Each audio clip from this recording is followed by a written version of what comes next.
미국 S&P 500 ETF에 투자는 하고 싶은데 최근 주가가 너무 부담스러워서 망설여지지. 사실 나는 매수 타이밍을 따로 정하지 않고 가처분 소득이 있을 때마다 적립식 분할 매수로 대응하고 있어. 내가 정답은 아니지만 그 이유에 대해서 설명해 줄게. 첫 번째, 매수 타이밍을 고민하는 이유. 투자를 하다 보면 늘 드는 생각이 있지. 지금이 살 때일까? 조금 더 기다리면 더 싸게 살 수 있지 않을까?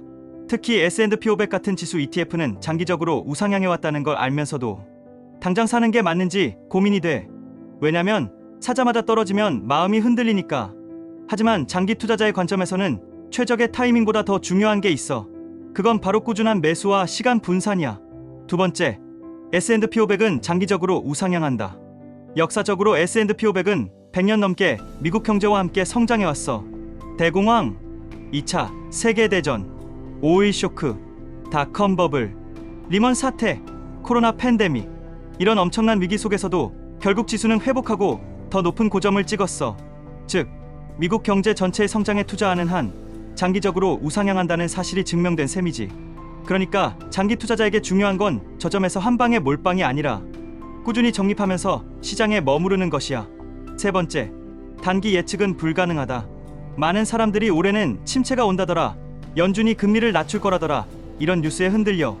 근데 사실 단기 주가를 정확히 맞춘 사람은 아무도 없어. 버핏도, 피터 린치도, 존 보글도 모두 공통적으로 말하지. 단기 예측은 불가능하다고.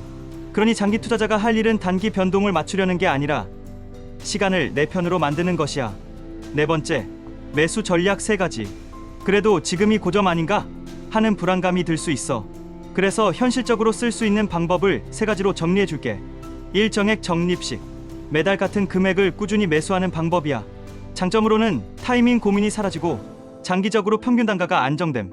단점은 폭락장에서 크게 못 사는 아쉬움이 있음. 예를 들어 월 200만 원씩 30년을 투자하면 시장이 오르든 내리든 결국 평균 가격에 묻혀가게 돼. 이 현금 비중 조절.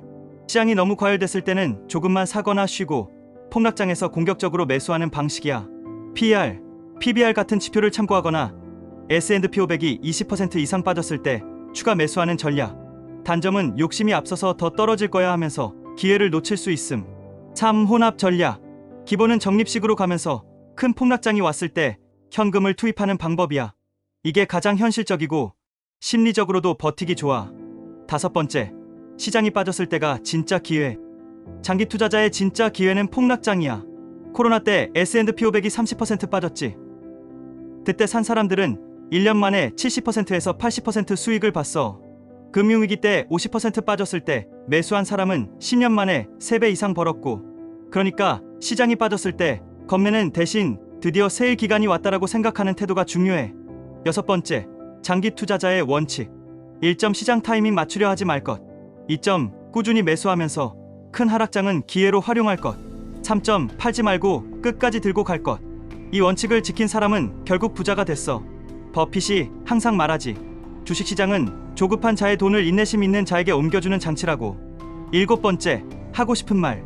솔직히 말하면 지금이 고점일지 저점일지 아무도 몰라.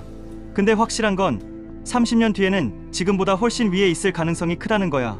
그러니까 오늘이든 내일이든 꾸준히 사는 게 답이야. 너도 알잖아. 운동도 오늘 하루 열심히 한다고 근육 생기는 게 아니고 1년 동안 꾸준히 해야 몸이 바뀌잖아.